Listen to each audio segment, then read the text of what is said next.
పూర్వం ఆఫ్రికాలో అబేబా అనే రాజ్యానికి మోసి అనే రాజు ఉండేవాడు. రాణిగారికి 3 మగపిల్లల తర్వాత లేకలేక ఒక ఆడపిల్ల పుడుతుంది. పాపకి గుంబి అని పేరు పెట్టి అల్లారుముద్దుగా పెంచుకుంటారు.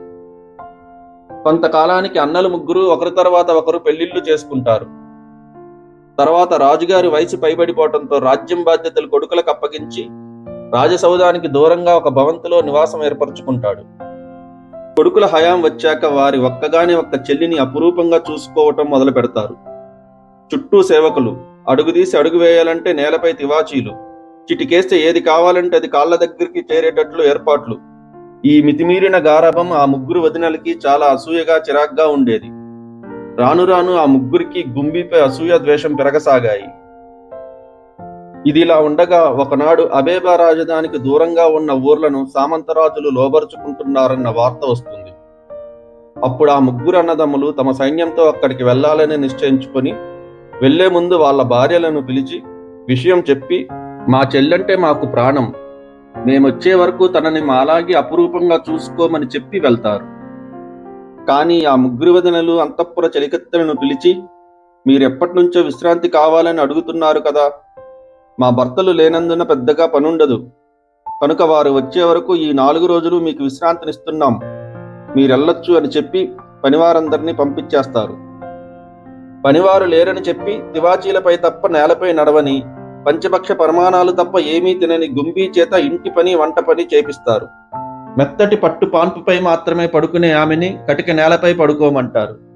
ఇలా కష్టమంటే ఏంటో తెలియని గుంబీని 3 రోజుల పాటు అష్టకష్టాలు పెడతారు.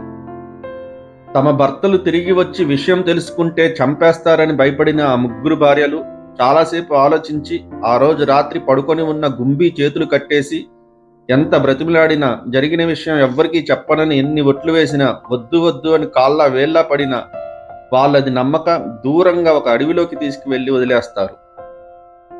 అప్పుడు గుంబీ దుఃఖంతో ఏడ్చుకుంటూ, వదినలు గుర్తుపెట్టుకోండి, రోజులెప్పుడు ఒకేలా ఉండవు, నాకు సమయం వస్తుంది, నాకు దాసీలు సపర్యలు చేశారనే గదా మీ కుళ్ళు, ఏదో రోజు మీరే నాకు దాసీలుగా ఉంటానని ఒప్పుకుంటారు చూడండి అని సవాల్ చేస్తుంది. ఆ అర్ధరాత్రి అడవిలో ఒంటరిగా ఏం చేయాలో తెలియని గుంబి వచ్చిన దిక్కునే బిక్కుబిక్కుమంటూ నడుచుకుంటూ కొంత దూరం వెళ్లి సొమ్మసిల్లి పడిపోతుంది. అడవిలో సొమ్మసిల్లి పడి ఉన్న గుంబిని ఒక మాంత్రికుడు చూసి అమాంతం లేపుకొని వెళ్ళిపోతాడు. మెలకువ వచ్చేసరికి అక్కడ అడవి లేదు, ఒక గదిలో బందీగా పడుంటది. అక్కడికి ఎట్లా వచ్చానో తెలియక భయపడుతున్నప్పుడు ధేల్మని తలుపు తెరుచుకుంటుంది. మాంత్రికుడు లోపలికి వస్తాడు.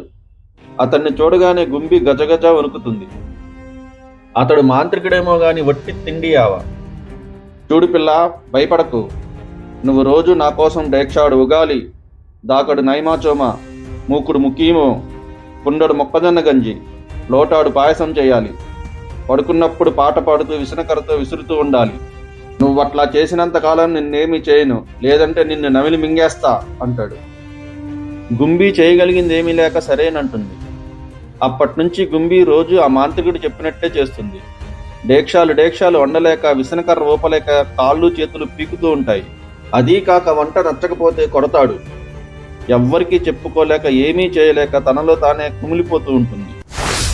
ఇదిలా ఉండగా ఆ 3 అన్నలు సామంతులను అణిచివేసి తిరిగి వస్తారు. కానీ వారి ప్రాణానికి ప్రాణమైన వాళ్ళ చెల్లి కనపడదు. దాంతో వాళ్ళ భార్యలను నిలదీస్తారు.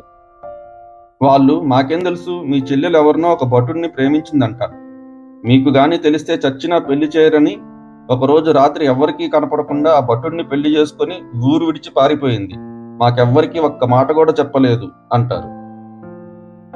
దాంతో వాళ్ళు చాలా బాధపడుతూ, ఉన్నది ఒక్క చెల్లెలు, తన మాట మేమెందుకు కాదంటాం, తనిప్పుడు ఎలా ఉందో ఏమో అని దిగులు పడుతూ ఉంటారు. ఇంతలో వాళ్ళ తండ్రి మోసి తన కూతురు తనని చూడటానికి చాలా రోజుల నుంచి రాలేదని తనే గుంబీని చూడటానికి అంతఃపురానికి వస్తాడు.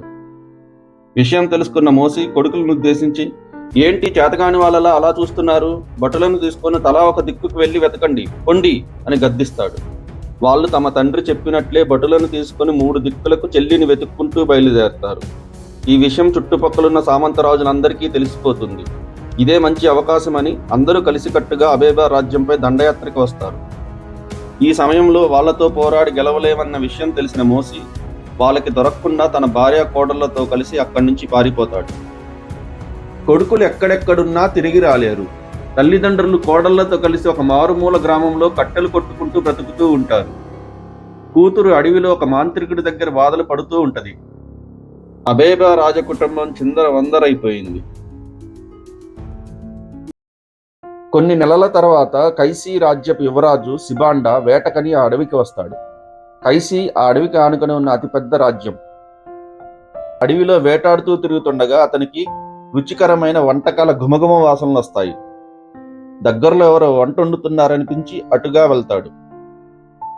అక్కడ ఒక పాడుబడిన ఇల్లు కనిపిస్తుంది. కానీ దగ్గరికి వెళ్లి చూస్తే తలుపులకి తాళాలు వేసి ఉంటాయి.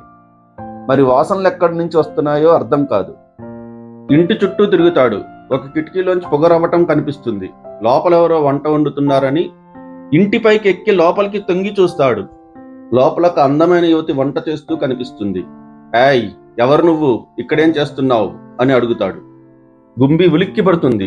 చాలా నెలల తర్వాత కొత్త గొంతు వినడంతో గుంబీకి ఆనందం, దుఃఖం, ఆశ, బాధ అన్నీ కలుగుతాయి. వెనక్కి తిరిగి నేనొక బందీని అంటుంది. ఎవరు నిన్నిక్కడ బంధించారు అని అడుగుతాడు. గుంబి జరిగిందంతా చెప్తుంది. అప్పుడు సిబాండా ఈ అడవిలో ఒక మాంత్రికుడు ఉన్నాడని, అతడికి కనిపిస్తే చంపి తినేస్తాడని, ఒంటరిగా వేటకి వెళ్ళకండి అని నా భటులు చెప్తుంటారు. కానీ నేనది నమ్మలేదు. అయితే అది నిజమేనన్నమాట. ఇప్పుడే తలుపులు పగలగొట్టి నిన్ను విడిపిస్తాను అంటాడు. అలా కుదరదు. అతను బ్రతికుండగా ఈ తలుపులు వేరే వాళ్ళు తీయలేరు. నేను చాలాసార్లు ప్రయత్నించాను. అంతేకాక మాంత్రికుల ప్రాణాలు వాళ్లతో ఉండవు, అవి ఎక్కడో దాచి ఉంచుతారు అంటుంది గుంబి. నిజమే, ఏదో విధంగా ఆ రహస్యాన్ని రాబట్టు, మిగతాది నేను చూసుకుంటాను అని ధైర్యం చెప్పి అక్కడి నుంచి కదులుతాడు సిబాండా. ఆ రోజు గుంబి వంటలు చాలా రుచిగా చేస్తుంది. అవి తిన్న మాంత్రికుడు చాలా ఆనందంగా ఉన్నప్పుడు గుంబి మాంత్రికుడితో, చూడు, ఈ అడవిలో నీకు నేను, నాకు నువ్వు తప్ప ఎవరూ లేరు. నీవు పొద్దునెళ్ళి రాత్రికి వస్తున్నావు. నాకు పగలంతా చాలా భయంగా ఉంటుంది. నీకేమన్నా జరిగితే నా గతేంగాను అని బాధపడుతుంది. అప్పుడు మాంత్రికుడు, ఓసి పిచ్చిదానా, నాకు చావన్నదే లేదు. ప్రతిరోజు ఏనుగు తిన్నంత తింటే చాలు. అది నువ్వెలాగూ వండి పెడుతున్నావు. భయపడక్కర్లేదు అంటాడు. దాంతో గుంబీకి ఉన్న ఆశ కాస్త నీరు కారిపోద్ది. మర్నాడు యువరాజు సిబాండా వస్తాడు. గుంబీ నిరుత్సాహంగా మాంత్రికుడు చెప్పిన విషయం చెప్తుంది. నువ్వేం దిగులు పడకు, ఇప్పుడే వస్తానని చెప్పి అడవిలోకి వెళ్ళి కొన్ని రకాల ఆకులు తీసుకొచ్చి గుంబీకి ఇస్తాడు. ఈ ఆకుల్ని అన్ని వంటల్లో కలిపాయి. ఆ ఆహారం తిన్న వాళ్ళు తిన్న కొద్దిసేపటికే తిన్నదంతా కక్కేస్తారు. ఆపై తినగలిగే పరిస్థితే ఉండదు అని చెప్తాడు. ఆకులు కలిపిన ఆహారాన్ని తిన్న మాంత్రికుడు తిన్న కొద్దిసేపటి నుంచి కక్కుతూనే ఉంటాడు. కక్కి కక్కి తెల్లవారేసరికి గిలగిల కొట్టుకొని చచ్చిపోతాడు. మాంత్రికుడు చనిపోయి ఉంటాడని ఊహించిన సిబాండా తలుపునొక్క తన్ను తంతాడు. తలుపు తెరుచుకుంటుంది. గుంబీ పరిగెత్తుకుంటూ వచ్చి సిబాండాని గట్టిగా పట్టేసుకుంటుంది. సిబాండా గుంబీని తీసుకొని కైసీ కోటకు బయలుదేరతాడు. నన్ను పెళ్లి చేసుకుంటావా? నేను కూడా మీ అన్నంలాగే నిన్ను అపురూపంగా చూసుకుంటాను అంటాడు సిబాండా. నేను మీకు నచ్చడం నా అదృష్టం అంటుంది గుంబీ. సిబాండా తన తల్లిదండ్రులకు గుంబీని పరిచయం చేస్తాడు. వారిద్దరి పెళ్లికి ఏర్పాట్లు జరుగుతూ ఉంటాయి. కానీ తన కుటుంబం రాజ్యం కోల్పోయి తన వాళ్ళందరూ ఎక్కడెక్కడో చెల్లా చెదిరైపోయారన్న విషయం తెలిసిన గుంబీ చాలా బాధగా, విచారంగా ఉంటూ ఉంటుంది. అప్పుడు సిబాండా, దిగులు పడకు, నీ వాళ్ళ ఆచూకీ తెలుసుకోవటానికి నీ వద్ద ఏదైనా ఉపాయం ఉంటే చెప్పు, దానిని అమలుపరిచే బాధ్యత నాది అంటాడు. అప్పుడు గుంబీ, మా వదినల ముగ్గురు మంచి తిండి ప్రియులు. మన పెళ్లి సందర్భంగా పౌరులందరికీ మంచి విందు ఏర్పాటు చేయండి. అందరికీ తెలిసేటట్లు చేయండి. చాలా కాలంగా వారు మంచి తిండి తినకపోవచ్చు, కావున వారు ఖచ్చితంగా వస్తారు అంటుంది. కైసీరాజు తన కుమారుడి వివాహం సందర్భంగా 7 రోజుల పాటు విందు ఏర్పాట్లు చేస్తున్నారని, దానికి చుట్టుపక్కలున్న రాజ్యాల ప్రజలందరూ ఆహ్వానితులేననే కబురు వ్యాపింపజేస్తారు. ఆ విందు భోజనాలకు చుట్టుపక్కల రాజ్యాల ప్రజలు తండోపతండాలుగా వస్తున్నారు. గుంబీ ఆ వచ్చిన వాళ్ళల్లో తమ వాళ్ళు ఉన్నారేమోనని గమనిస్తూ ఉంది. అది 2వ రోజు. 3 యువతులు విందారగిస్తూ ఉంటారు. గుంబీ వచ్చి, మా వంటలు బాగున్నాయా అని అడుగుతుంది. చాలా బాగున్నాయి అంటారు ఆ యువతులు. మరి ఇలాంటి వంటలే రోజూ కావాలా అంటుంది. అవును, కావాలి అంటారు. అయితే మా యువరానికి దాసీలుగా ఉంటారా అని అడుగుతుంది. ఉంటాము అంటారు. అయితే వదినలు, మీరు నాకు దాసీలుగా ఉంటానని ఒప్పుకున్నట్టే కదా అంటుంది. వెంటనే తలెత్తి గుంబీని చూసి కన్నీరు మున్నీరవుతారు. మమ్మల్ని క్షమించమ్మా, నీకు చేసిన అన్యాయానికి మా జీవితాలు చిందరవందరైపోయినాయి. ఇప్పటికీ మీ అన్నలెక్కడున్నారో తెలియదు. అమ్మా నాన్న మాత్రం మాతోటే ఉన్నారు అంటారు. అక్కడ ఆ ముగ్గురు అన్నలు తమ రాజ్యాన్ని తిరిగి పొందడం కోసం అజ్ఞాతంగా ఒక సైన్యాన్ని సిద్ధం చేస్తూ ఉంటారు. అంతలో విందు కోసం కైసీ రాజ్యానికి వెళ్ళి వచ్చిన ఆ ప్రాంతపు ప్రజలు కైసీరాజుకు కాబోయే కోడలు ఒకప్పటి అబేబారాజు మోసి గారాల కూతురు గుంబీ అంట అనుకోవటం ఆ అన్నలు వింటారు. అది విన్న ఆ ముగ్గురు అన్నలకి చాలా ఆనందమేస్తుంది. గుంబీని చూడాలని వెంటనే కైసీ రాజధానికి బయలుదేరి వెళ్తారు. నేరుగా అంతఃపురానికే వెళ్ళి తామెవరో చెప్తారు. అక్కడ గుంబీతో పాటు తమ భార్యలను కూడా చూసి ఆనందంలో బిక్కిరైపోతారు. జరిగిన విషయం తెలుసుకొని తమ భార్యలను తిట్టిన తిట్టకుండా తిడతారు. అప్పుడు కైసీరాజు ఇది కొట్లాడుకునే సమయం కాదని నచ్చజెప్పి తన సైన్యాన్ని కూడా తీసుకువెళ్లి మీ రాజ్యాన్ని సాధించుకోండి అని ఆ ముగ్గురు అన్నలకు చెప్తాడు. వెంటనే ఆ ముగ్గురు అన్నదమ్ములు యుద్ధానికి ఏర్పాట్లు చేసుకుంటారు. వారి సైన్యానికి కైసీ సైన్యం కూడా తోడవటంతో సునాయాసంగానే తమ రాజ్యాన్ని వారు తిరిగి కైవసం చేసుకుంటారు. రెండు రాజ్యాల రాజలాంఛనాల మధ్య గుంబీ శిబాండాల వివాహం రంగరంగ వైభవంగా జరుగుతుంది. ఫ్రెండ్స్, మితిమీరిన గారాబం చేసే వాళ్లకు ఆనందంగానే ఉంటుంది, కానీ చేయించుకునే వాళ్ళకే కొత్త కొత్త శత్రువులను తయారు చేసి పెడుతుంది. ఈ కథలో అబేబా రాజకుటుంబం చెట్టుకొకళ్ళు పుట్టకొకళ్ళు అవ్వటానికి మీరు అనుకుంటున్న కారణాలేంటో కామెంట్ రూపంలో తెలియజేయండి.